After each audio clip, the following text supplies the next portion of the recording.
Dear Clash Guards, I confess my emotions have been a mess. Cause you changed everything we ever knew.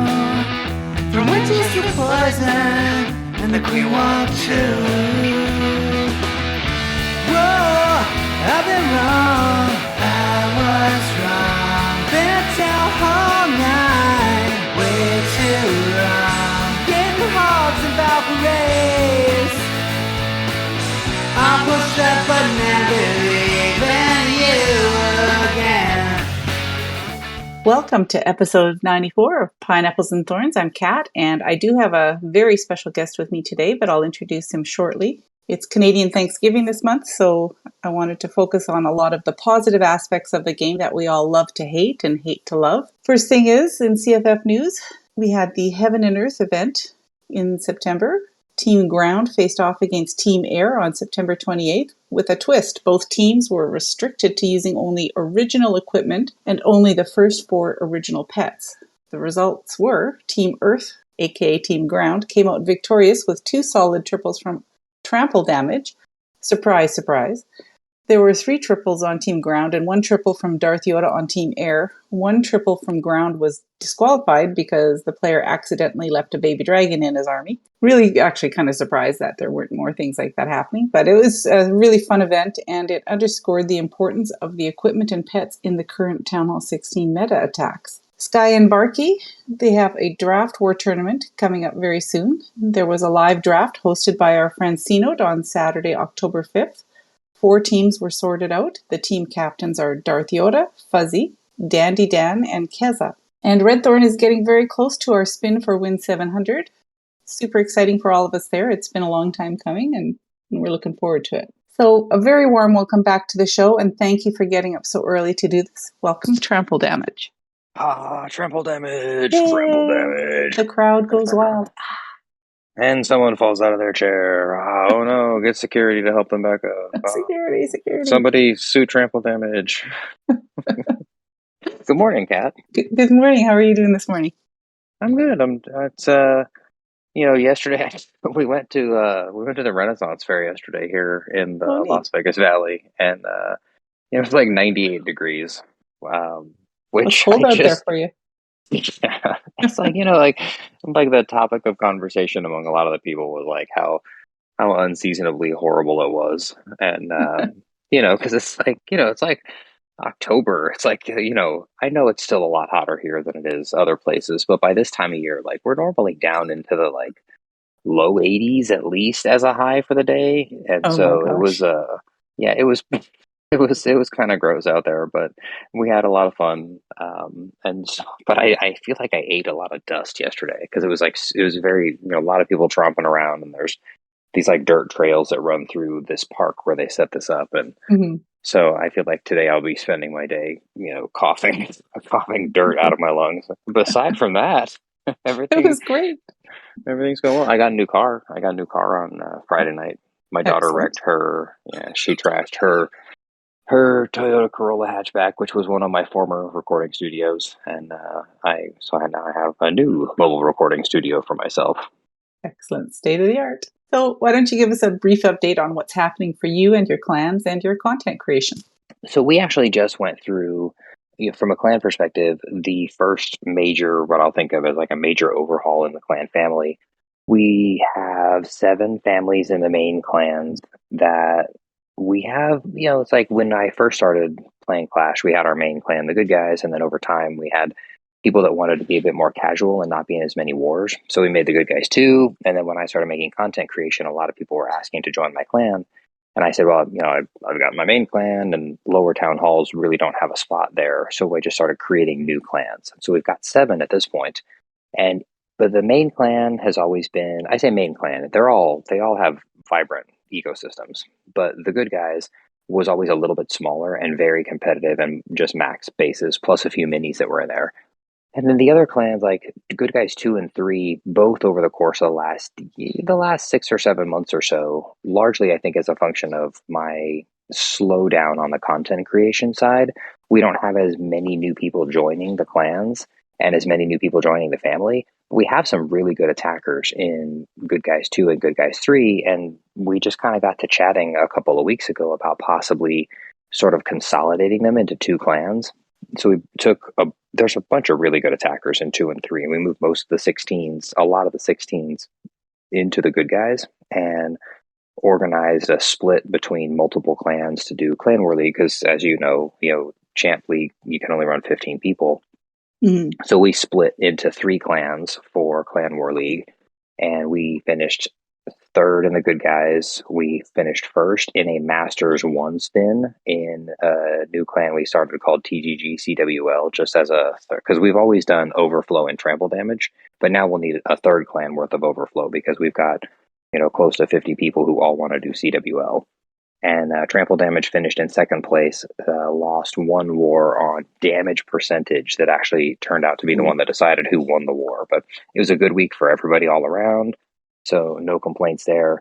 But from a content creation perspective, it's just been busier out here in the real world between work and life and family and other hobbies and the dogs and stuff that I do a lot of stuff in the creator program now. I've actually had I can honestly say I feel like I'm one of the most trusted voices within the creator program. I'm certainly not the biggest creator, but I'm very vocal. I have an opinion about everything, and it's an adult opinion and an honest opinion and a very business educated perspective opinion, and I think that's something that the Clash team finds very valuable.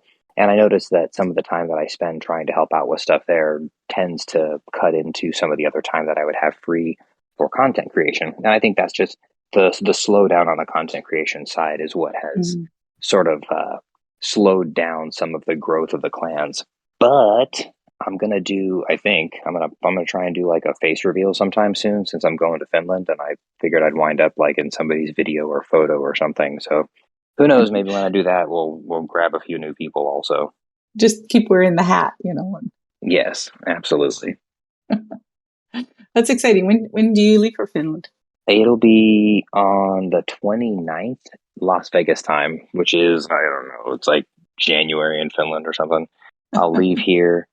I leave here at like a little before noon and then go to Dallas and then 2-hour layover. And then on my Dallas flight, actually, Congressman Coolrick, one of the hosts of the Reddit Talks Clash podcast, and one of my longtime clanmates, he and I will be on there with Magic Jr. and I think Termy. Termy's a streamer. Magic Jr. made the Clash King Discord bot. And I think but there might be somebody else who's on that flight with us. And then, so we'll arrive in Finland, I think around noon local time on the 30th. And then it's like, fun stuff and tours and talking to people at Supercell for a couple of days. And then all the Clash World stuff and, finals for Brawl Stars and Clash Royale and Clash of Clans. And it should be fun. I'm excited. Yeah, I've always heard lots of good things about anybody who's ever gone over there. Just fantastic time. The people at Supercell are so warm and welcoming and just a great time. I'm looking forward to meeting a lot of the people that I've gotten to know via text. I mean, it's like, I think about you and a lot of people, not just in Redthorn or, but like the whole CFF family. I've gotten to know so many people, and in, my own Discord server and my other people's like C-Notes Discord server.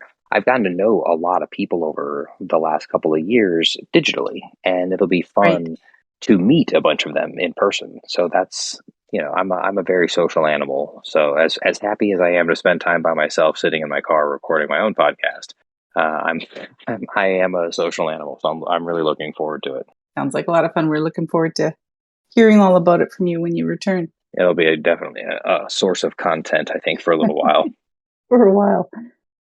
So on your pod, you get a lot of questions from people, and one thing I'm wondering is, how do you decide which questions from the audience to answer? Because, obviously there's some that perhaps are maybe too personal or just strange, to say the least.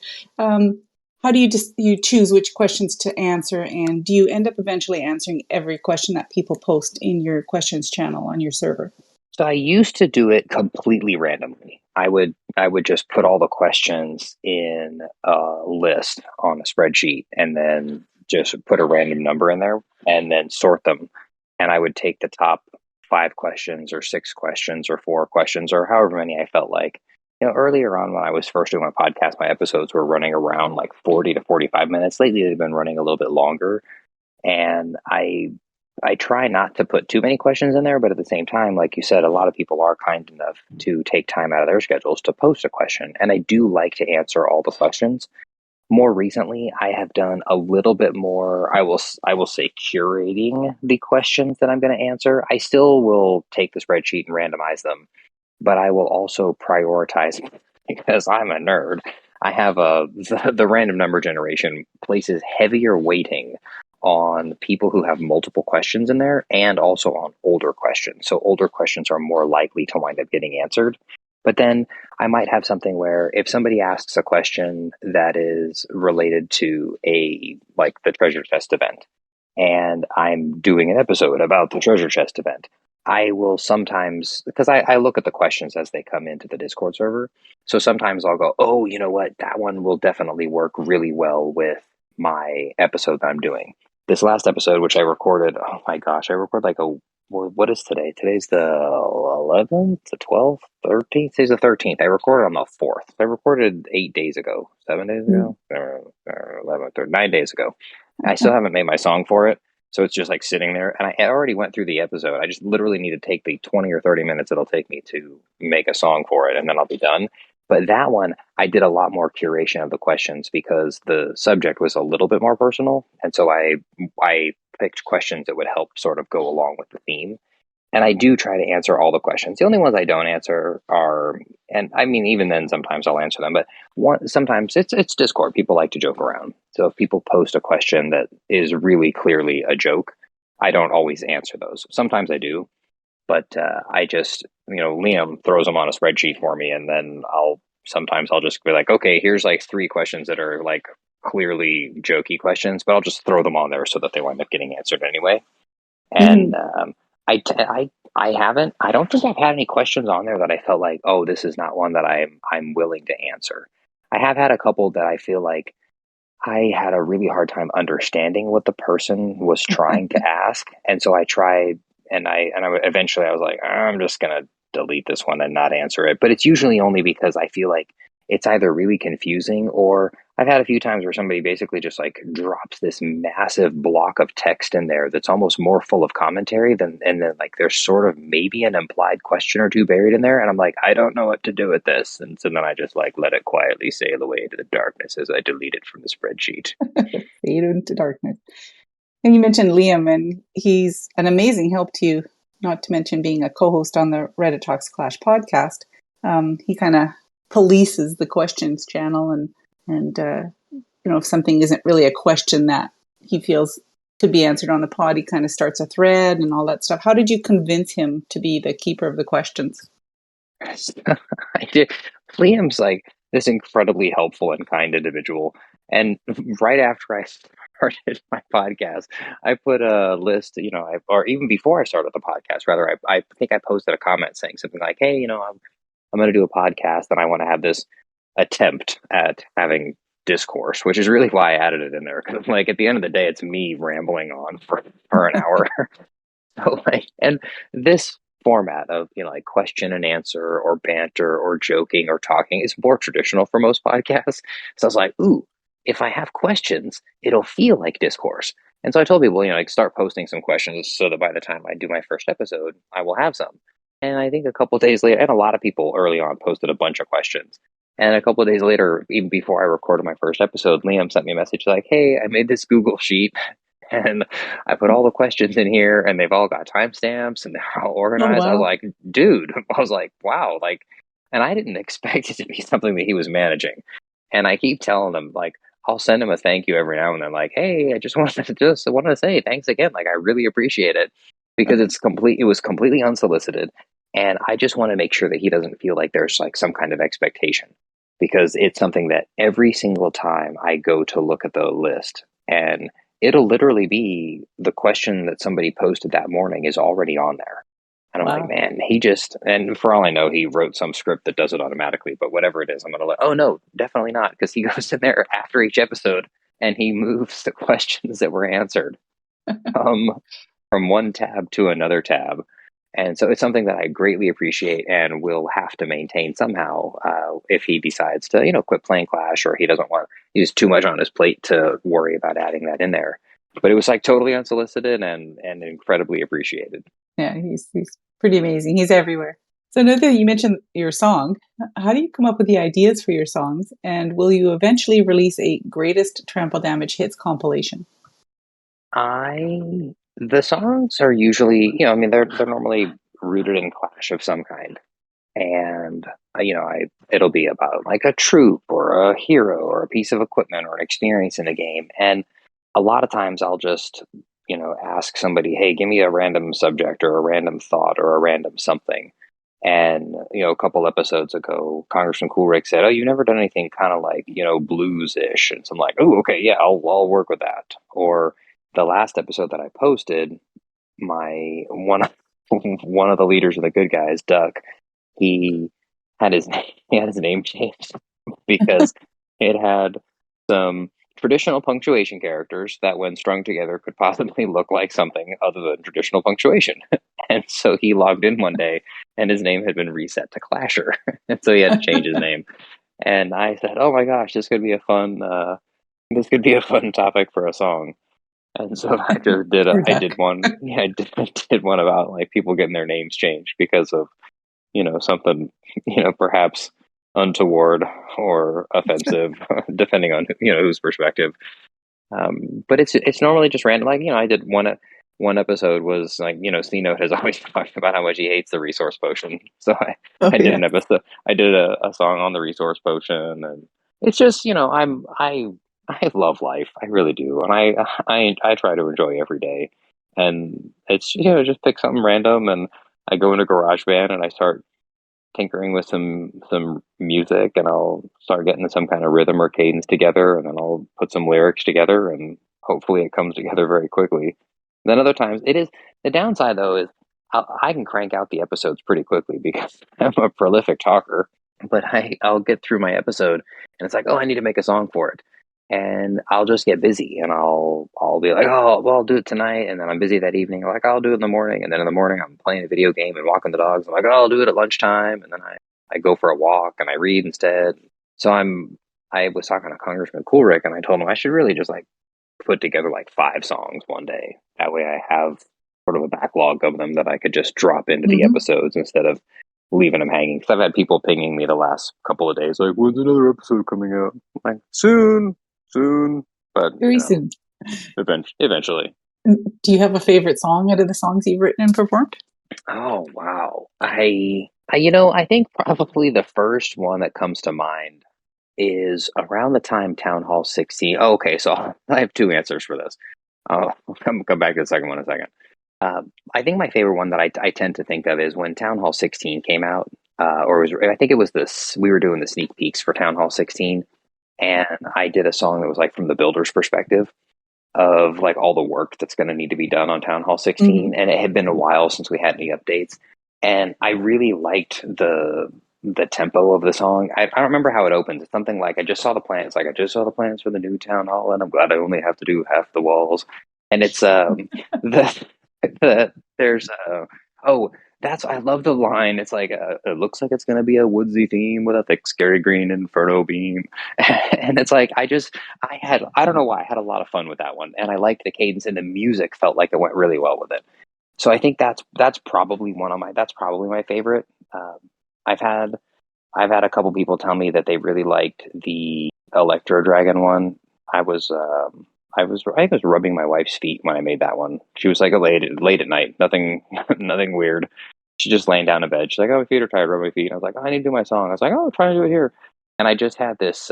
I put on repeat. It was the first time I was tinkering with using loops for my voice, for my vocal tracks. And I just had the line 11 electro dragons, and I had that playing on repeat. And then I was like singing other lyrics in between. That's one a lot of people have told me is their favorite. And I think the one that I'm most disappointed in, which I know you didn't ask, but I thought it was kind of my favorite. I did a song about the miner, and I had in my, it sounded so cool in my head. It was like amazing, and I like the lyrics, and I really love the lyrics. but the music that I paired it with, that I created, was terrible. I was going for almost more like a Broadway feel to it, like a musical feel to it. And GarageBand just does not have or a good batch of orchestral instrumentals for me to try to put together what would otherwise be like a Broadway score. And so that one I think I was so excited about because I loved the lyrics. It was about like, the miner growing up with their parents. It's like, I dug my way through school as an engineering major, and I used my education to become a super miner.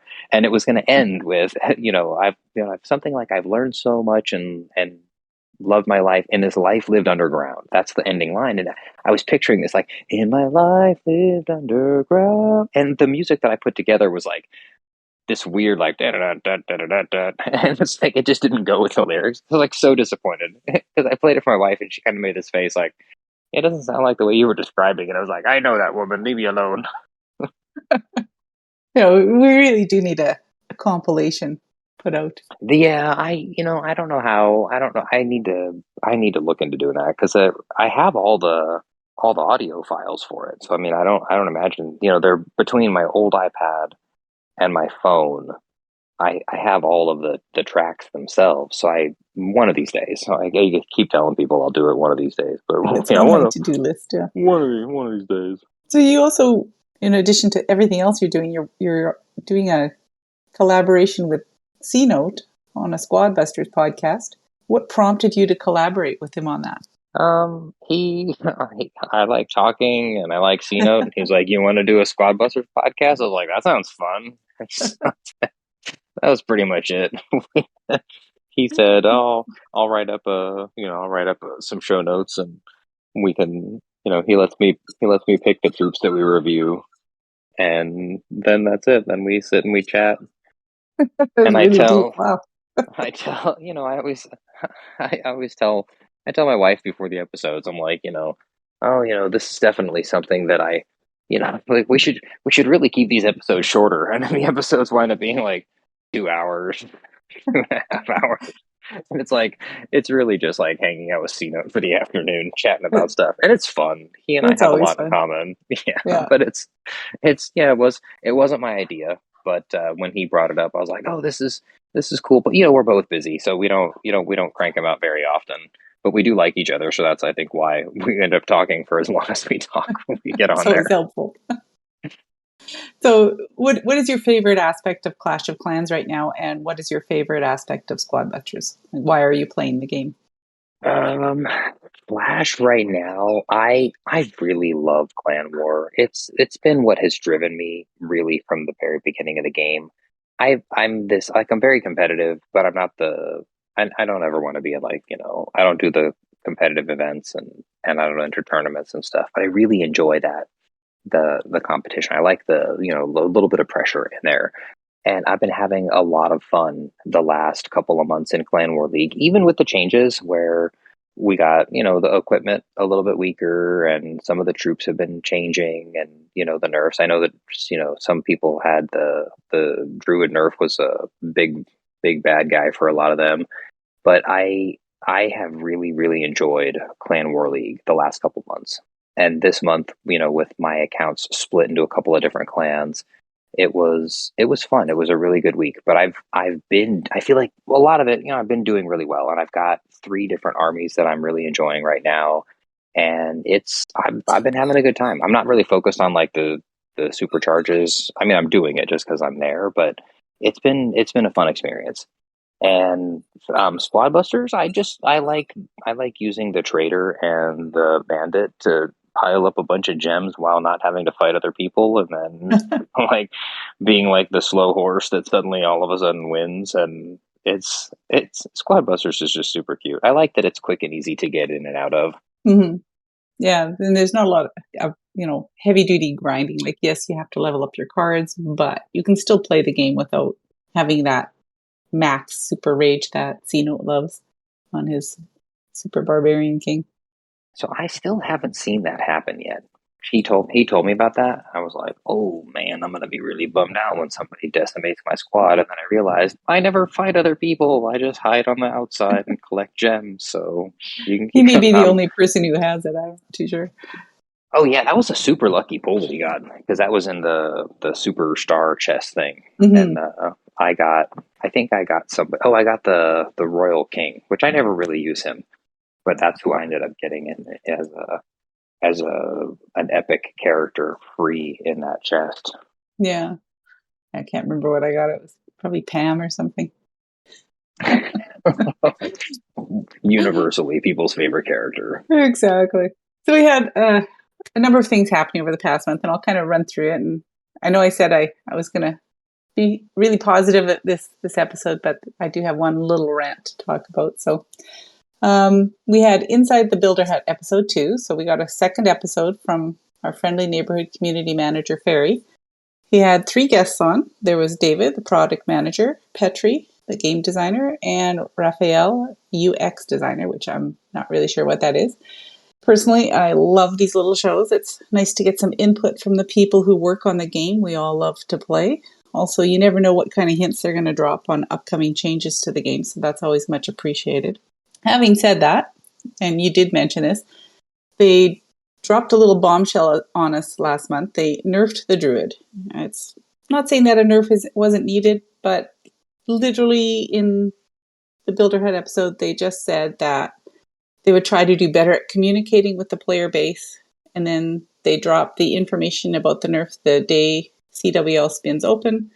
I know I said I wanted to be positive, but seriously, what is the urgency with dropping a balance change to this troop and previous troops during CWL? So I will say I do also agree with you. I love those inside the builder hut. I think they're really cool, Mm-hmm. and I'm so you user experience, the UX, that's user experience. Oh, okay. Um, but the game developer, I didn't actually listen in regular time speed. I've always said Petrie, but if it's Petri, I owe him an apology when I see Oh. him. He's actually one of the people that I'm most interested in talking to when I go to Supercell or when I go to Finland in a couple of weeks. He and I chat about stuff all the time. Super sharp dude, great source Mm-hmm. of information for a lot of stuff, and he really likes board games. So that we have a lot in common. But I really like him. He's a nice guy. I've had this conversation on the Druids with a couple of people, and I think more than anything, with Clan War League being something that can run, like we spun very late on day 2, and our match came. Ooh, I want to say it was like an hour and a half after Clan War League spin ended, and so Wow. we finished. So that's on day 2, right? So prep day really it would be finishing up at the end of the day on the 3rd for us here, and then that means War 1 ends on the 4th. So then War 2 ends on the 3rd, I mean, on the 5th, 6th, 7th, 8th, 9th, 10th. It's like late in the day on the 10th is when our last war would actually end. And if they then said, okay, well, we're going to go ahead and put this nerf in on the 11th, I really feel like this was kind of one of those, okay, we really, really would love to have gotten this one out sooner, but unfortunately, we didn't get everything finalized early enough to get it out like a week before CWL, which people would have potentially liked better.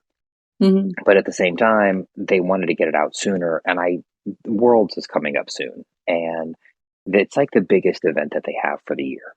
And so I mean, it's the most public event, so to speak. Right. And so I think that them wanting to give the players a full opportunity to practice for as much time as possible with the troops in what will be their final iteration prior to the championships, I really feel like that was a big driving force.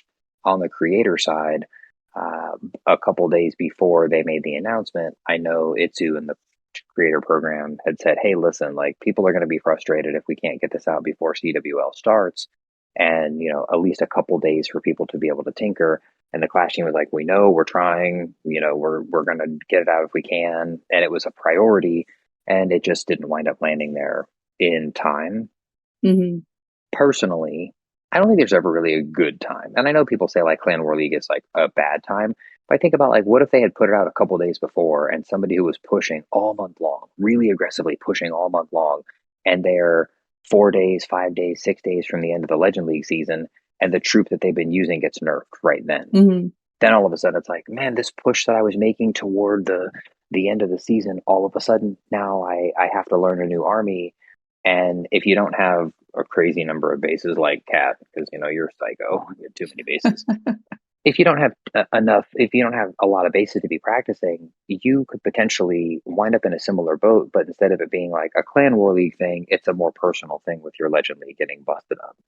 Yeah. So on some level, it's like I don't think that there's ever really going to be a good time. Somebody's going to be in the middle of a nice long war streak that winds up getting trashed because, like, the day that the nerf drops, the other clan already used all their attacks early and they use their attacks late. And their attacks got messed up because nobody knows how to use because Congressman Coolrick was like a big into mass druids, and when we were talking about the balance, he was like, "Yeah, my mass druid attack is dead." He's like, "I'm gonna have to switch to something different."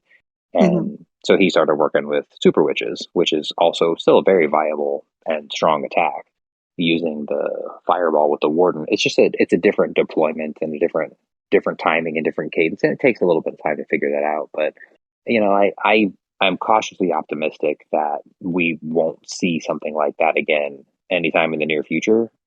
But yeah, I don't know. I never say never. The thing that I think kind of bothered me and a lot of people that I spoke to was that, if a change of 50% was needed to balance the troop, you have to ask why was it released at such a strength in the first place? I mean, we saw it with the Root Riders. They nerfed it 3 times and then a huge nerf to the Druids.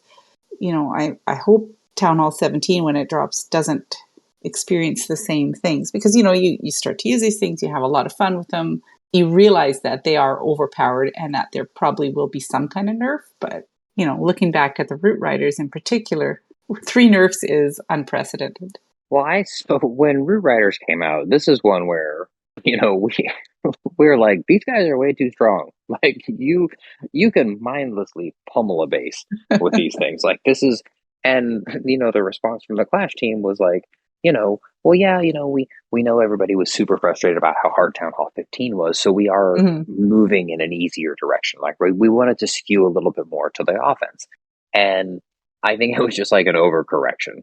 So I'll take the Root Rider aside because that one, like, even after the first, like, when we were talking about nerfing it, I know the feedback I was giving was I don't think it really makes that big of a difference. What we tend to do on the hit points and the damage per second. Obviously, if it had 2 hit points and 5 DPS, the fact that it can carve through walls would be irrelevant because they would never make it to the walls. But when we were testing, I said, realistically, nerfing the DPS isn't going to hurt it, but because it's the main thing is that it just opens up the walls for the ground troops, and then your heroes, your Valkyries, just come smashing through. So that one is more. I almost felt like the Root Rider should have taken a little bit longer to get through the walls, and Mm-hmm. maybe almost like how like the Wall Wrecker. When the Wall Wrecker gets to the wall, it like stops and like kind of jams away at the wall for a second. Or the Log Launcher, when it gets to a wall, it stops for a moment, then the next log will knock the wall down. And I Right. feel like it's if the Root Rider had some kind of that's what I was saying. It's like I think maybe we need to rewrite the AI for it or the way that it interacts with walls. And we're like, well, that's a huge amount of additional programming. So we're gonna go with its stats. The fact that it can wipe out walls was just, whatever. The Druids, I think, is a very classic example of the difference between even very skilled attackers and people who are intimately familiar with the game tinkering and testing with this thing, and nobody figuring out, oh yeah, if you do this and this and this, it's going to be something that's like incredibly powerful. Because like a lot of people when we were testing it, they're like, it's not very good, nobody's going to use this. Like a lot of the commentary in the creator program were people saying like, I don't think it's going to be that good, I don't think it's great, and because we started where we were attacking in more traditional ways and we're tinkering with it in more traditional ways. Like, you deploy all your troops, or like we'll send Mm. one of them in with this little pack of troops here. Like nobody while we were testing went, it would be cool. What if we warden walk the entire base and just fed druids in every 30 seconds? But this is the difference when you have a small group of people testing stuff and Mm. then all of a sudden you turn the game over to millions of players, and all it takes is a couple of people figuring something out, and the strategies, the tactics, the ideas, they spread like wildfire through the community. Yeah. And all of a sudden we're all like, oh yeah, dummies, how come they didn't figure that out? And we're like, I don't know, because some really creative person was like, what if I just drip feed these things in and have my heroes solo the base? And I was like, oh yeah, that's a good use case. I wish I had thought of that. Well, especially when you pair it with something like the fireball, which, let's face it, it's an incredibly strong piece of hero equipment. Yeah. Do you see Supercell potentially nerfing the fireball or any other piece of equipment at any point? I mean, I think really where the fireball's at right now, I've seen so many people misfire the fireball. It has a big payoff, but it also has a lot of risk to it where, Mhm. when people, and I saw this in Clan War League with people, a Tesla pops up that they didn't see. I've seen a couple of bases where, and this was pretty slick. I saw a base design that somebody I know put together where the workshop is basically hiding an air sweeper that's pointed to the south. Like the air sweeper is literally there just as fireball bait. And they shared a replay where the person drops their warden in the corner because it looks like perfect fireball value. They drop their warden in the corner. Warden takes out 2 defenses. They drop 2 invisibility spells and throw the fireball, figuring it's going to go to the eagle artillery. And it just goes like 13. It's like they're expecting it Oh to my go gosh. like 15 tiles to the eagle artillery, but it's like 6 tiles away. There's an air sweeper hidden by the workshop because the balloons on the workshop, and it's like 0 value for the fireball.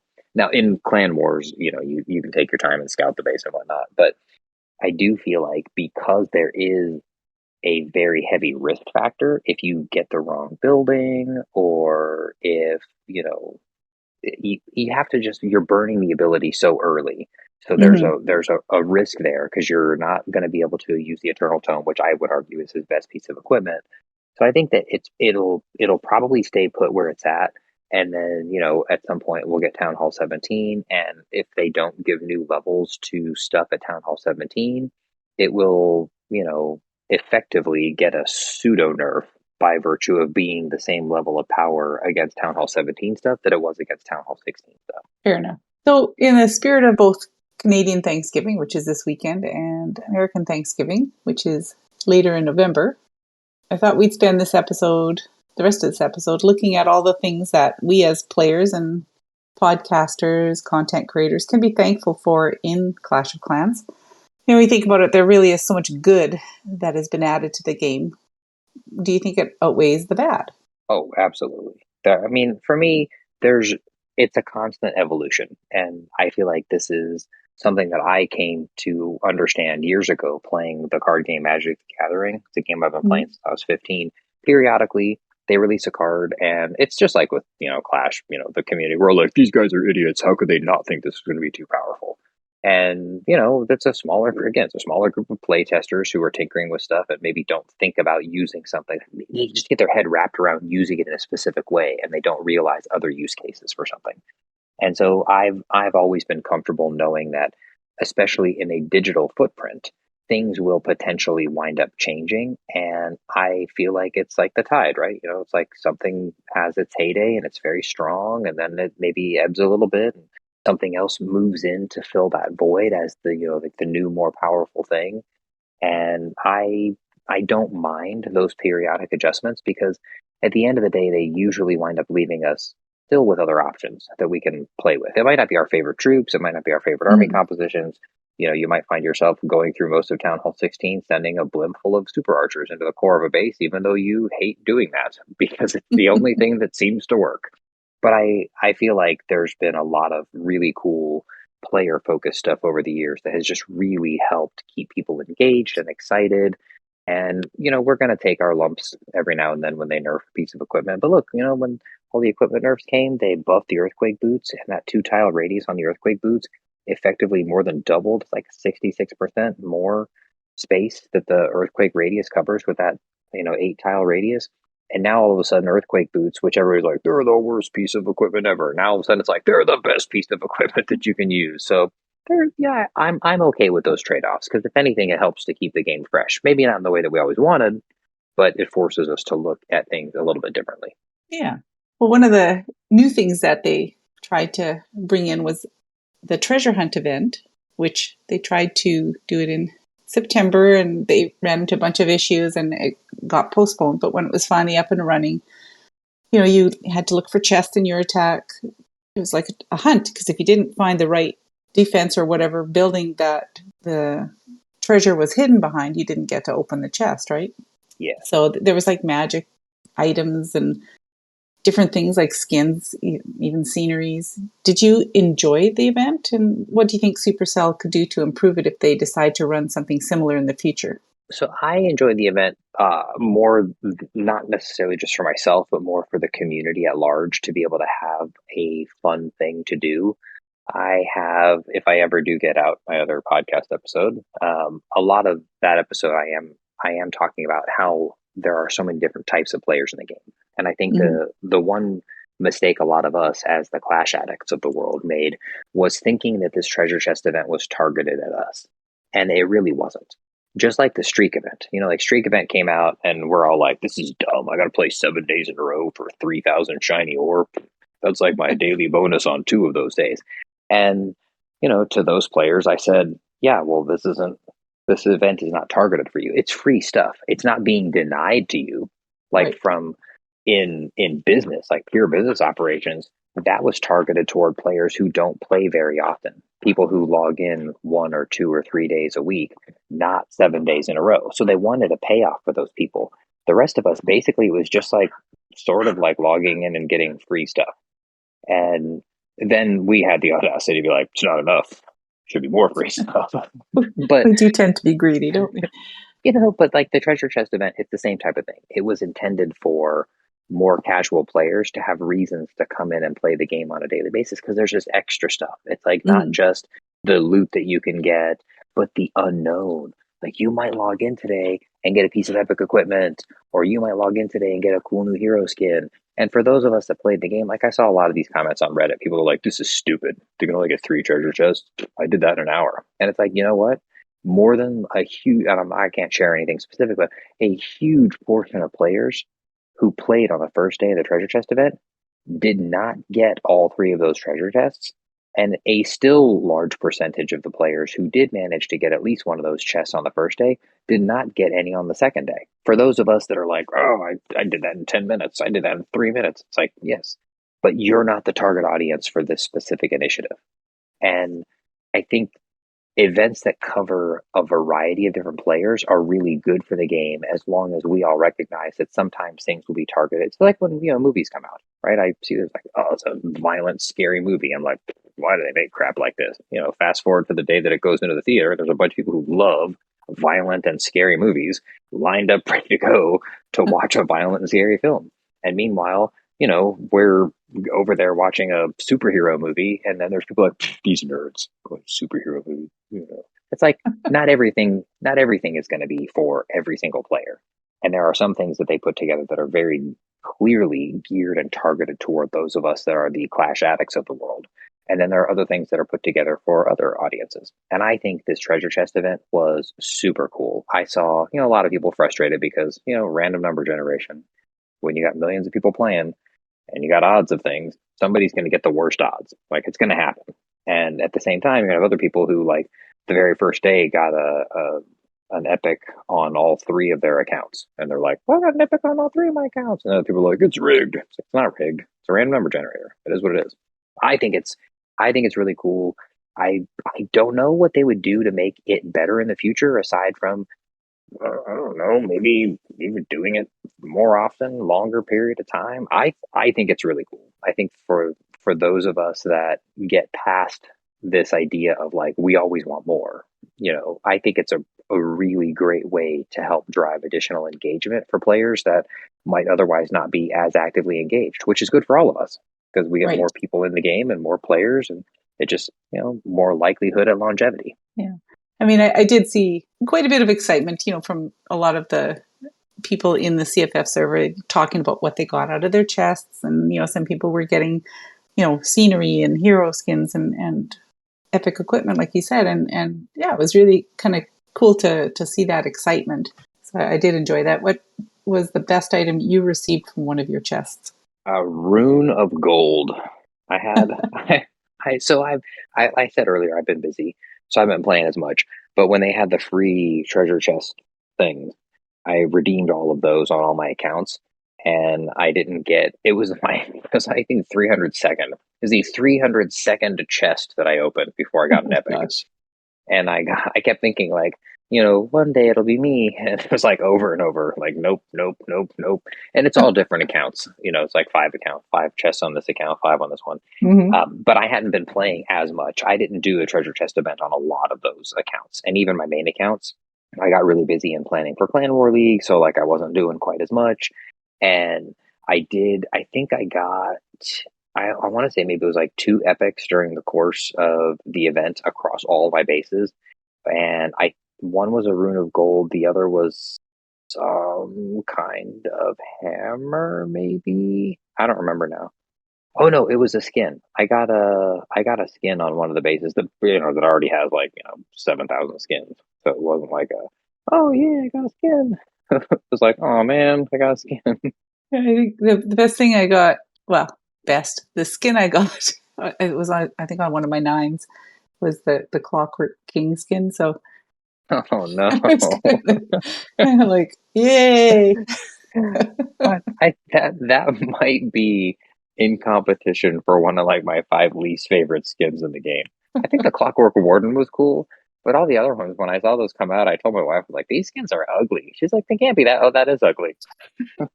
It seems to be the consensus. Anybody I ever speak to who looks at the skins is, yeah, the Clockwork is pretty horrible. The pixel skins are kind of second on that, but I kind of You like know, the pixel skins. it's funny you mention that. So the most consistently best attacker over the years that we've had in our clan is He-Man, and Mhm. he used to use the Clockwork skins for a while, and then ever since the Pixel skins came out, those like the only skins that he uses, and he's had them forever. Well, they are kind of fun to watch. So we also have right now the Clashoween event. In my opinion, it's always one of the best themes. They get really creative with a lot of the stuff. And this month we have skins for the King, Warden, and Queen, plus a new Halloween themed scenery. No RC skin, which is interesting. And of course, the usual Clashoween obstacles showing up. And we have Clashoween troops. Got the Lava Loon, the Golem Witch, Barcher, and Ice Minion, and a new piece of equipment, the Lavaloon puppet. What are your thoughts on the event troops and the new equipment? I I love the Lava Loon. I mean, it kicked off the festival of events that we have had this year Mm-hmm. because we all had so much fun last October. I'm already I'm already a degenerate Lava Looner on my main my higher trophy count's 16 at the moment. My Rochester base was sitting like the 4,400 range. I've been using super hogs on that, and I've jokingly said to people over the years that when we do any of these event troops, whether it's the Royal Ghost or maybe not El Primo, when they had El Primo in there for a little while, I don't think that was like a no brainer easy triple thing, but I try to keep up my Clash IQ a little bit because it definitely drops when we have these event troops. It's like just mayhem. But the Lava Loon yesterday in Legend League, I had a perfect day in Legend League, and I did not deploy my Royal Champion in four of my eight attacks Oh, because wow. the the Lava Loons are, and I've made three attacks so far today in Legend League, and again, I have this one. I haven't deployed my Royal Champion in any of those three attacks, and they've Oh, all been wow. triples. It's just like it's such a powerful troop, and I feel like I have a really great strategy for how to properly abuse the troop, and it'll take a few days, I think, for people to get like some anti-lava loon bases up, and once they do, I'll probably start tinkering with some of the other troops as well. This is so much fun. I love this event. The troops are cool. They're a boatload of fun. I don't love the warden equipment. I got a chance to tinker with it a couple weeks ago, and obviously it screams air attack, right? Because it's Mm-hmm. deploys air troops. But then when you think air attacks, you're thinking like some kind of like mass electro dragons or mass dragons or Hydra or mass baby dragons or Lalo. That's like really where like my head winds up going and trying to figure some of this stuff out, or Queen Charge Dragon Riders. And in most of those armies, I don't think that the Lava Loon puppet is better than what you'd be able to get with using the Eternal Tome and the Healing Tome. Because I feel like the Lava Loons don't always go. Now, with really, really precise and proper planning, it could certainly be great for a base. you might have, you're going to use a specific area of the base that you're going to funnel with your king and queen and leave a perfect path for your dragons, whether it's Hydra or E-Drags or whatever, through another part of the base. And that other part of the base is maybe going to have air defenses in exactly the right line of pathing where you're going to be sending your dragons. And in that instance, if you're not near, the town hall, maybe that's better because you'll get more tanking and some more damage. But for most attacks, I feel like what I found is the healing tome just winds up. I know that the lava loons basically soak up damage that would otherwise go toward your dragons or your balloons or your electro dragons or your dragon riders. And the healing tome basically puts back the damage that they have been taking. And when you look at 2 lava loons, even with 10,000 hit points, you're at 20,000 damage that you could potentially wind up soaking up. Whereas with the healing tome running for 25 seconds and healing as much as it does for a lot of troops, you're getting well more than 20,000 hit points worth of recovery. So more often than not, I feel like the healing tome is going to be better. And then it really just doesn't pair that well with most other army compositions. I do think that for Lalo attacks, like traditional Queen Charge Lalo, the Lava Loon Puppet will be good. Because when you're bringing your balloons in, normally when you're triggering the Eternal Tome, I know that the life gem is good because it helps the balloon stay alive longer. But in that case, a lot of times the back end with a Lalo attack, you only have maybe like 9, 10, 12, 14 balloons that are being covered by the Warden at the time. And so getting 20,000 more hit points worth of damage headed toward air defenses is probably really valuable relative to the healing tome. So Right. I feel like that's where it'll have, its benefit. I was trying with the Super Archer blimps because, like, you think back to your Town Hall 15 days. A lot of times we would abandon our Warden just to be able to cover the blimp with the Eternal Tome, and then the tome drops in the base, and we do our Super Archers and clone stuff. Mm-hmm. The Lava Loon could, in Town Hall 15 days, we didn't have equipment, so it was just the tome and the equivalents of the life gem, and then the Warden would just get like snuffed out in the corner by himself.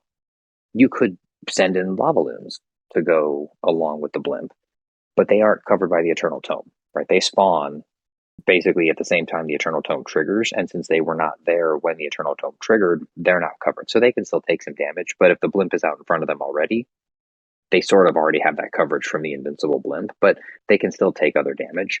And so I just feel like even with the Super Archer blimp, pre-Town Hall 16, it was, great.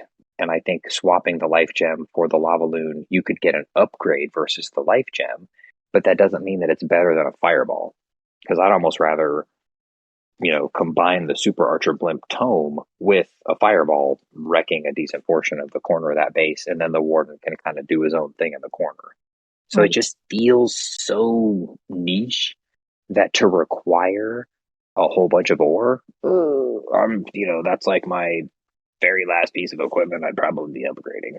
Yeah, I think that's something that people need to decide whether it works for them or not. But yeah, there's I think a lot of us are still working on some of the other important equipment that needs to be maxed out, such as the giant arrow, etc.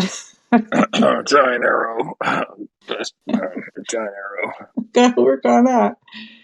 Um, I saw you posted some tutorials on how to beat the challenges for this month. How long does it normally take you to crack these challenges? And do you have a specific methodology on finding what will work? So it's funny, I was some other unrelated topic a couple weeks ago. Ended up Judo and I were on a call on Slack for. It was actually it was going to be probably just a few minutes. We ended up talking for almost an hour and a half.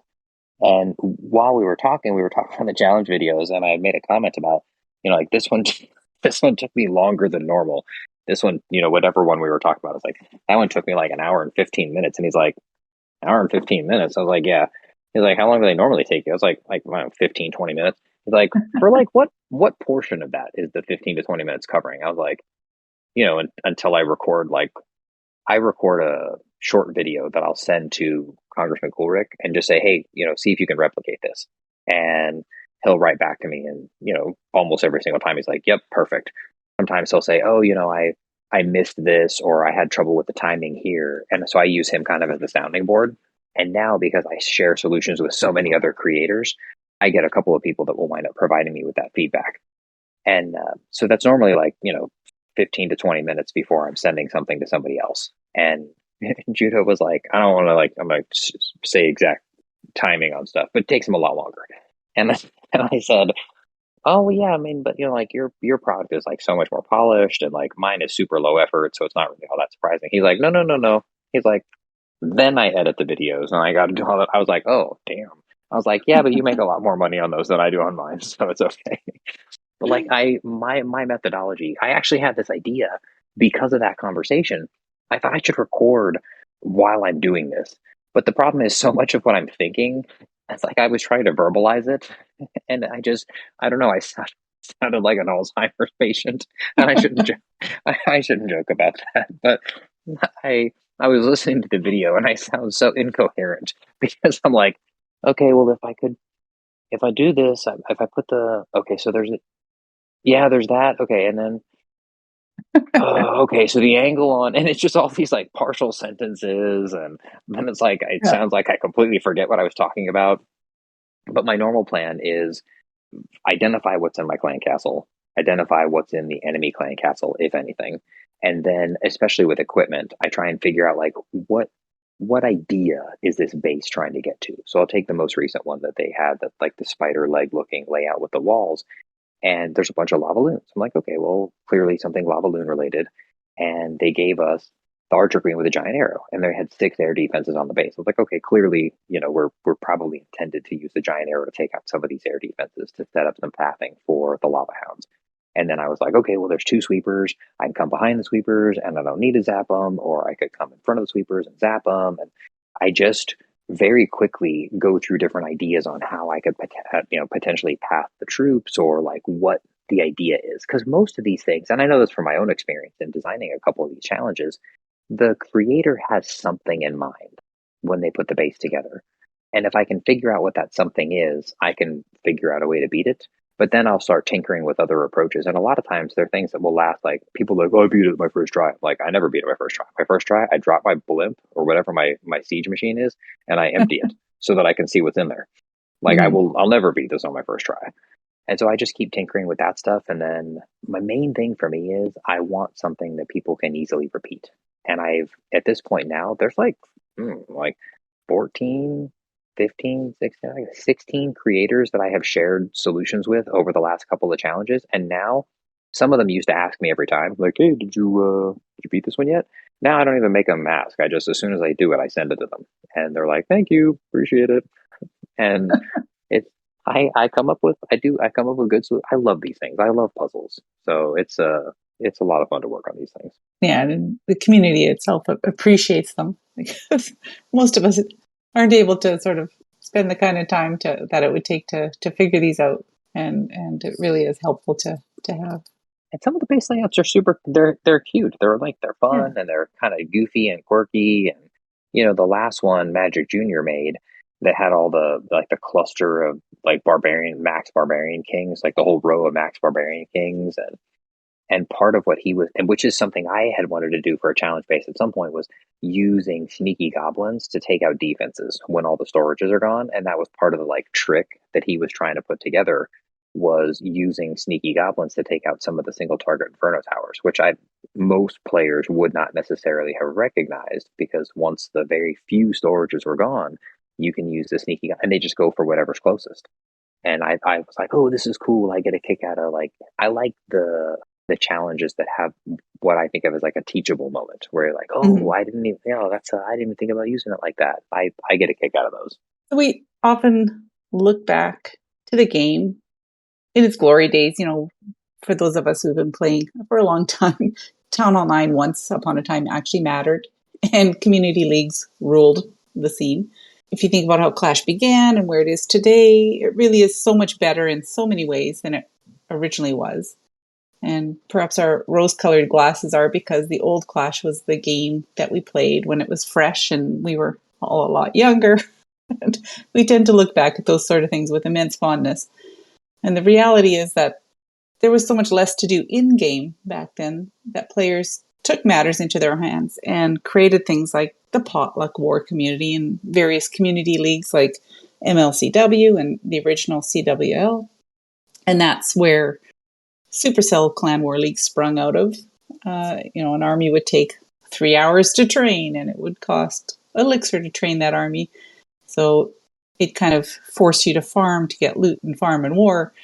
There were no siege machines, pets, equipment, super troops, and really not very many spells. So, when you look at that today, personally, I think the game is better than it was, even though, we have that tendency to look with nostalgia back in the good old days. So thinking of that, what kind of armies did you use at the lower town halls, Trample? Were you a ground attacker, or did you tend towards air attacks? I was always a ground. Hog Riders from when I got to Town Hall 7.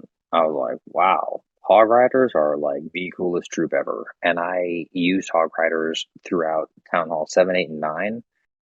And when I got to Town Hall 10, when I first got to Town Hall 10, the Inferno Towers would still block any kind of healing. Mm-hmm. And that really hurt Hog Rider attacks because the majority of my Hog Rider attacks were, mostly heal with a poison spell. And so Town Hall 10 initially got me to start trying other troop compositions, and it got me a little bit more into, I think I was like Go Wipe for a while was my primary attack. I was rarely using dragons or any air troops at all. I didn't even learn how to Lalo. I think I started learning Lalo when I was Town Hall 12. And because I had every other base, I was like, oh, I'll start. I had this idea of, I know the gist of Lalo, so I'm going to learn it for Town Hall 9, and then Town Hall 10, and then Town Hall 11, and then Town Hall 12, instead of trying to learn it from Town Hall 12, because at Town Hall 9, you're learning like the Queen Charge portion.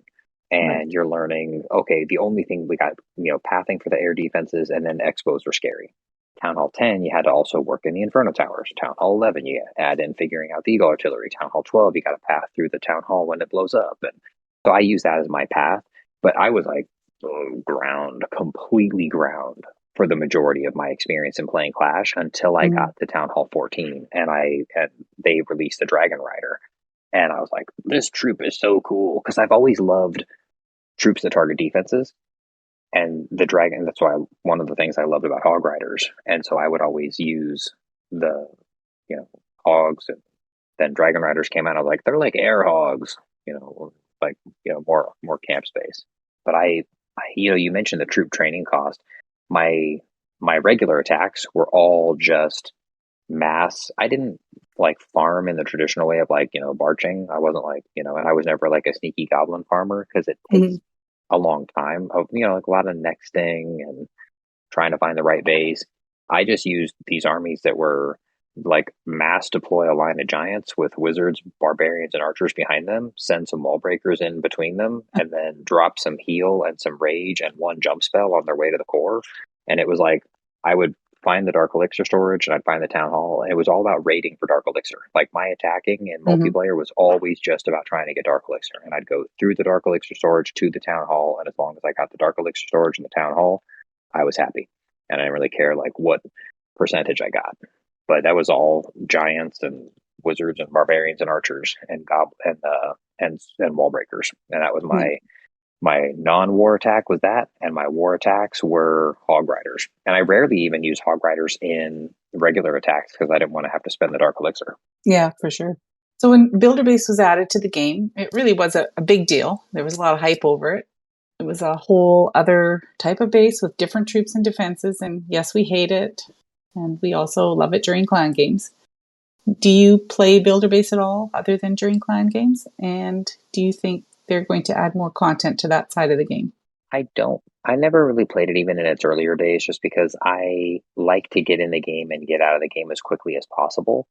And Builder Base in its infancy, we were the simultaneous attacking piece, and people would attack with sneaky archers, mass sneaky archers. I'd be like, I have to sit here and wait for you to do this for like 2.5 minutes. I'd force close the app, and I'd come back in, and they still have half their army, bleeding the sneaky archers in little by little. And that turned me off to the Builder Base very early on, because it just didn't flow with, again, like we all have different play styles. We're all different types of players with different favorite pieces of the game and different ways that we like to interact with the game.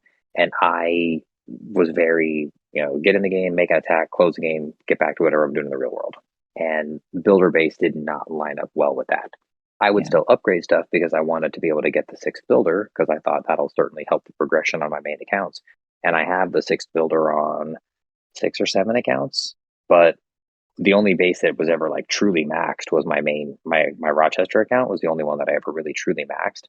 I really like the idea of the builder base. And if that was the only way that Clash had originated was just the builder base, I'd probably really enjoy the game and I wouldn't have necessarily minded the pacing and the timing. But because I'm so home village focused and that's sort of where my brain grew up, when the builder base came, it was such a divergence from what I was used to and the speed that I could get through things. It it was something that didn't wind up resonating very much with me. And when they did the revamp, it made it even less appealing to me, even though we're not looking at a multiplayer, I gotta wait for someone to sneaky archer. It's that there's a second stage to the attack, and I like to just deploy my troops and force close the app. And Right. you mentioned the developer earlier, Petri. I gotta ask him how to properly pronounce it. He and I were talking about builder base and everything. I was telling like I force close everything, so I don't ever see the second stage. He's like, yeah, that's a problem. He's like, the the goal is for people to want to be on the game and be engaged in the game. I was like, yeah, I'm a different class of player where some of these things don't appeal to me. But the second stage of the builder base is something I never see. Because even in clan games, whatever the goal is, if it's a goal that's only to be found on the second base, I never take that task. And if it's to be Right. found on the first base, I can usually do it with my normal piece of like my Rochester base has really just done nothing but drop trophies since the new town hall or the new builder hall came out because I never attack the second stage. I drop all my troops. I usually get 3 stars, but then nobody's there to pilot them through the second half of the attack on the second side of the base. Yeah. And you have to deploy stuff in order for it to matter. So Yep. clan games were a huge addition to the game. It allowed players to gain items and loot that they need to upgrade and progress. So it's a fantastic thing that they added. But there's always room for improvement. How do you think that they can improve clan games going forward? Do you think they should add ore to the rewards? I think periodically having some ore in there would be good. It would be something that would get people really excited about it. And it's just like every now and then we'll get like a dark elixir rune or we'll get a rune of gold. It doesn't even have to be something that comes every single month, but having some in there as a once a month value that comes in, I think would be a great way. I think the biggest thing they could do for clan games is people just like things to be fresh. I know at one point they had these super troop tasks that they put in there where it was like 1,500 points for like 5 attacks with a specific super troop, just periodically refreshing the types of stuff that's in there. And they could do it where, like use the earthquake boots in X number of attacks, or use the giant arrow in, X number of attacks. I think there are some things that they could do with other stuff that has been added to the game that we have not yet seen become something in clan games. And that's something that, again, just you mix it up over time and that can help keep it more fresh and more exciting for people. But that and ore, I think, are probably the two biggest things they could do to create some additional excitement and buzz around clan games. Or you could, in addition, not more or not shiny, glowy, starry ore. In addition to that, we could, maybe there are changes to the structure of clan games, whether it's like the length of time that it goes for, or the maybe adding additional prizes without necessarily having to add a whole bunch more stuff, or even having things where it's like there's a communal tab that everybody can be working on one challenge at the same time that gets you more points toward the total clan goal. And maybe that's something that could help smaller clans with fewer people. If you got a 15-person clan, you need everybody to max to be able to hit whatever the bonus is. But maybe there are things that they could add for smaller clans or less active clans that would give them a shot to be able to get higher, where, maybe it's like the values and the needs are cut in half, but it's capped at only 10 people that can participate. I think just a little bit, again, I said earlier, it's like not every single thing that we see in the game is intended for every player and is going to fit the needs of every player. So the more customization that can happen, it's like why I loved pets coming into the game. Customization. Like there's a lot of things Yeah. that they can do to make the game appeal to a wider variety of audiences. And I see a lot of people that get frustrated because they like to play the game a lot, but maybe they don't have a very big or active clan, and clan games, maxing clan games is impossible for them. And so it's like, that's frustrating. Maybe there would be a version where, 10 people could max clan games by each getting 2 or 3,000 points. And maybe you can't get the bonus extra item, but you can at least pick one item from each of the tiers. Stuff like that might help. Yeah, I agree. So in your opinion, what is one addition or change to the game that has made the game better and why? And if you could ask for one thing right now for them to do to improve the game, what would it be? The best thing I think they did was, it's such a close toss up for me that I will say very, very incredibly close second place is the extra life on the heroes, so that I can make 2 attacks back to back. That, I think that's super, super close to number 2. I mean, to number 1 for me, but number 1 is when they removed the troop training cost. I went from being somebody who rarely tinkered with and practiced some more complicated army compositions that require Dark Elixir, because I wanted my Dark Elixir for upgrading my heroes. So I was not practicing attacks with bowlers. I was never practicing attacks with witches. I was using, I had this, mental benchmark of, well, this army for Hog Riders for war costs me 2,400 Dark Elixir.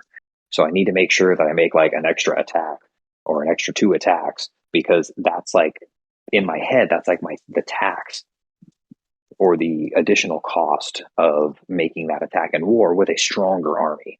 And when they removed that troop training cost, I started using so many different types of troops, and I honestly started enjoying the game a lot more, because it felt like I would do, before my heroes are maxed for each town hall, it would be all elixir based armies, and I was going for Dark Elixir. And then once my heroes were maxed, I would switch to using almost exclusively Dark Elixir based armies, so that I could farm for additional elixir to give me a better opportunity to upgrade my walls, and then the Dark Elixir wouldn't go to waste. But when they removed that troop training cost, I feel like that was such a massive improvement for the game. And I really love what that did to people's abilities and willingness to use a variety of troops that otherwise they're like, I can't afford it. Because I go and I make my attack, I got 3,000 Dark Elixir, but my army cost me 4,000 Dark Elixir. I can never upgrade my heroes. So I think that was a huge piece, because heroes are such a central piece of the game. Yeah, I have to agree with that. Which is what I would want as the one change to the game. I don't think heroes should be down while they're upgrading. I think that this is, and I know the argument is hero books and gems for hero upgrades are a huge source of revenue for the game. I feel like if you imagine if Walmart had an annual membership of $1,000, the fact that they've got good pricing inside, very few people would pay for the membership. Yeah. I feel like having heroes be down while they're upgrading is actually a barrier to more people getting in and making smaller microtransactions, smaller amounts of purchases. And it's something that drives players away from the game. Friction is not something people enjoy about what's supposed to be hobby or fun. And heroes being down creates friction in the game. Troop training costs created friction in the game. And I think by removing friction, you allow more people to come in and stay in the game, which helps it out much more in the long term. And this is I'm going to spend probably the entire week in Finland begging people to show me data on, because I have my background is all in, big data analytics and figuring out, I jokingly say not all heroes wear capes, because people are like, what do you do? I'm like, I get people to gamble more. I say not all heroes wear capes. But I have a lot of experience in looking at engagement, and my gut tells me that there is evidence to support a free permanent use of heroes while upgrading forever. Because here's the thing, they still tie up a builder. There's still going to be an incentive for people to want hero books, because I can free up my builder. For 500 gems, I can finish a 1 week upgrade and get a builder free. Hero books are still going to have value for, they put a $2 or $3 hero book in the shop. That's $2 I'm paying to get my builder back for a full week. Yeah. There's still a lot of value to be had there, but I feel like it was a tough test having that go in the month of July, because we had no event. and there's nothing super exciting that's coming, and it's like, the doldrums of the summertime, and engagement is at its lowest usually at that point of the year. But I feel like there has to be evidence to support an increased level of engagement from players that would justify having heroes in there forever without, them being down while they're upgrading. And that would be Yeah, a huge corner to turn for the game. I have to agree because I mean, if you put your hero down and like you say, it's down for a week, so you're sitting out of wars in most clans because most clans don't want you to war with your heroes down. So there's that disengagement, that lack of involvement. You don't log in as often, perhaps, you know, and maybe you say, well, gee, I can live without this game. So I think that would be a great idea. Yeah, I agree. That lack of engagement is a piece of that, like, especially when you get into some of the higher town halls. You have the town Hmm. hall start fighting back at town hall 12, and you're like, well, I don't have my king or my queen for this week, so what am I doing? Yeah. I guess it's sneaky goblins. It's all because I don't have either of my heroes, and Or I'll go play another game. It's like, yeah, so maybe they're not playing Squad Busters; they're playing something else, exactly. and not spending money that helps Supercell. So another thing that we've seen over the last year, which I thought was kind of exciting, we had collaborations. We had the Holland collaboration, which was highly successful, from what I understand. And other games have collaborations between major franchises and films, such as SpongeBob, Transformers, etc. So I thought it'd be kind of fun to think what kind of collaborations Clash of Clans could do that we'd like to see. So we're going to do our top 5. So what is your number 5 that you'd like to see them do? Okay, so I'm coming at this from the perspective of an absolute, like, nerd type mentality. Mm-hmm. So, like, none of these are going to be super exciting, like, to some players. But if you're listening to a Clash of Clans podcast, a lot of these will probably be right at home. So number 5 for me would be some kind of Lord of the Rings themed Yes. something in the game. I don't know, whatever that might look like. They did one in Magic the Gathering last summer, and they had, like, do you know who Post Malone is? The musician Post Malone. Mm-hmm. They released, it was a one of one copy of the One Ring, which is a card that they made that you could open normally in packs, but they did a one of one, and it was like done in Elvish script and like super cool treatment to it.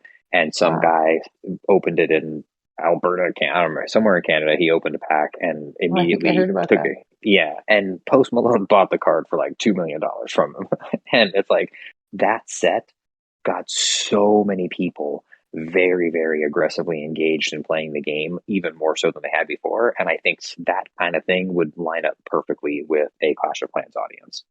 That is cool. I love Lord of the Rings. My number 5 is some kind of fun cartoon kind of collaboration, like Charlie Brown. They have the Charlie Brown cartoons, like Charlie Brown Halloween. All the different events. So I was thinking it'd be kind of cool to see maybe the Barbarian King dressed up as Charlie Brown. I don't know. That would be hilarious. Big old Charlie Brown running around wrecking an Inferno Tower. Just something fun. What's your number 4? I love Jurassic Park.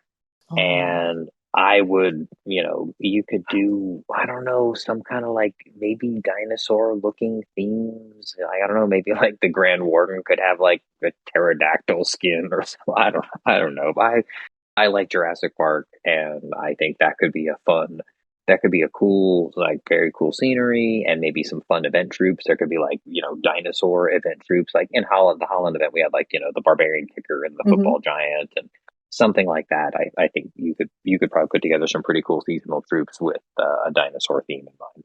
yeah, that sounds like fun. My number 4 would be another sports collaboration. I don't know, maybe something like hockey. They've done soccer/football, so hockey would be kind of cool. The scenery could be a giant skating rink. So that's my number 4. What's your number 3? So going along the like cartoony side of aspect, and I'm sure like we're doing pie in the sky here because like some of these collaborations would be incredibly expensive. But I've always liked Marvel comics, and Mm-hmm. specifically the X-Men Marvel comics have always been something that I've always really liked. I've always been a big X-Men fan. I think some kind of like X-Men type of collaboration, like Wolverine would probably wind up being a central character because throughout the film franchises that they've done that have focused on the X-Men, Wolverine has always been like the central and the coolest character. Not just because Hugh Jackman is a good actor, which they got him playing the wrong role. Because Wolverine in the comics is 5'3". Just saying, Hugh Jackman is a huge actor. So, but some kind of X-Men collaboration, I think, would be really awesome. Yeah, I have to agree. My number 3 is Transformers, and I know they just did that in Squad Busters, but I think it would be fun to see that in Clash of Clans as well. Seeing them all run around as robots would be fun. What's your number 2? I'm going to go really girly on this one. I think a Barbie theme crossover would be really cool. I feel like, I know there would be a very large toxic portion of the male population that would not necessarily be interested in that, but the movie that they did was super cool, and I would wind up really, really loving some type of collaboration like that. That sounds like a lot of fun. My number 2 was your number 3, Marvel/DC superheroes. I think it lends itself. I think it would be a perfect match personally, but so I'd like to see that. What's your number 1? Taylor Swift. Taylor Swift cross by man. Clash of Clans would be the most money-making game in the history of ever. If, like how we did with the Holland event, we had Taylor Swift. I'm sure, there's somebody out there hates Taylor Swift because she has political views, or somebody else hates her because she's a very powerful and successful woman. But if they did a Taylor Swift crossover, we would get so many new players in the game, and our player base would go from being, I don't know the exact numbers, but it's, clearly it's going to be more heavily dominated by male players than by female players. But it would open up a whole new world of people to Clash of Clans in a way that I'd be like, yes, that is awesome. And who knows, maybe she'd be a big fan of my content, and then she'd want to hang out, and then my daughter could meet her. So, that'd be cool. That'd be awesome. My daughter would be like, oh my gosh, now I love you, Dad, because she hates me, both my children. Best ever. My number 1 is Star Wars. I think Star Wars would be an amazing collaboration. There's lots of options for fun characters and sceneries and stuff. So yeah, that's my number 1. It's funny. I'm actually dumb because when I was thinking about what my top 5 be, I was like, I remember C-Note mentioning like a space theme at some point, or like space something. I'm like, that would be cool. And I've watched Star Wars and Star Trek and a lot of different sci-fi shows. Like, a Doctor Who. Oh, we already did our top 5. All right. Well, if I had my 6th one would be a Doctor Who one. But yeah, I think Star Wars would be super cool. That would be another one of those ones that would get a lot. There's probably a massive crossover between people who are Star Wars fans and people who play Clash. Definitely. All right. I'm going to jump down to shout-outs. Been a little bit of a longer episode than we normally do, and I appreciate you taking all this extra time to do this with me. Do you have any shout-outs, Trample?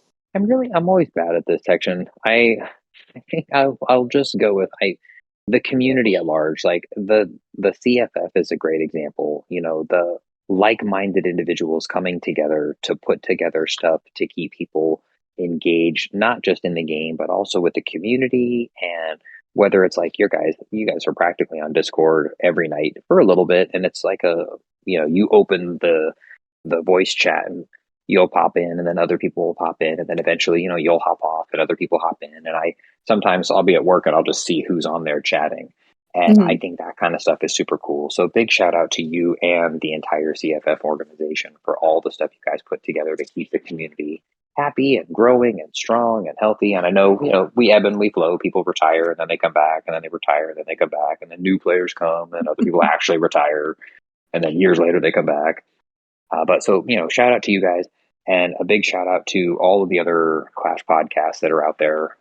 It's, we don't get like millions and millions of views and listens and whatnot, but it's a lot of fun. I know a lot of people getting engaged. So, shout out to the Clash Files family with the Pineapples and Thorns podcast. Shout out to the C-Note with the Clash Tours podcast. Shout out to the Reddit Talks Clash guys. Shout out to Trample Damage for his inside Clash. And then also to big shout out to my clanmates. I love my Good Guys family, and a lot of people are like, oh, that's like Trample's family. I'm like, it's not. It's the Good Guys family. Like, we're all there. I know that I got it started and I found a lot of people to come in, but it is a living, breathing entity that would absolutely survive me leaving the game, because there are a lot of very positive and happy, like-minded individuals, and I really appreciate all the support that we all give each other in that family. That's awesome. My shout out, I'm going to again, thank you for getting up early and coming on the podcast this morning. We had a couple of technical issues early on, but hopefully that doesn't impact us too heavily. And big shout out to all the people in all the clans who consistently take care of donation requests. There's Tyler and Redthorn and a bunch of other people who, you can't even like fill a request before all of a sudden it disappears and it's these guys filling them. So very much appreciated, and you keep the clans functioning and running. So thank you guys for that. And that's it from us, folks. Thank you very much for listening. The CFF is a family of clans who love to play various games such as Clash of Clans, Clash Royale, and others. You can send questions or comments to us on Twitter at RedthornCOC. To get more information on our clans, events, and podcasts, join the CFF Discord at discord.gg/clashfiles. Dear Clash Gods, I confess my emotions have been a mess, 'cause you changed everything we ever knew, from witches to poison and the Queen Walk too. Whoa, I've been wrong, I was wrong, been a town hall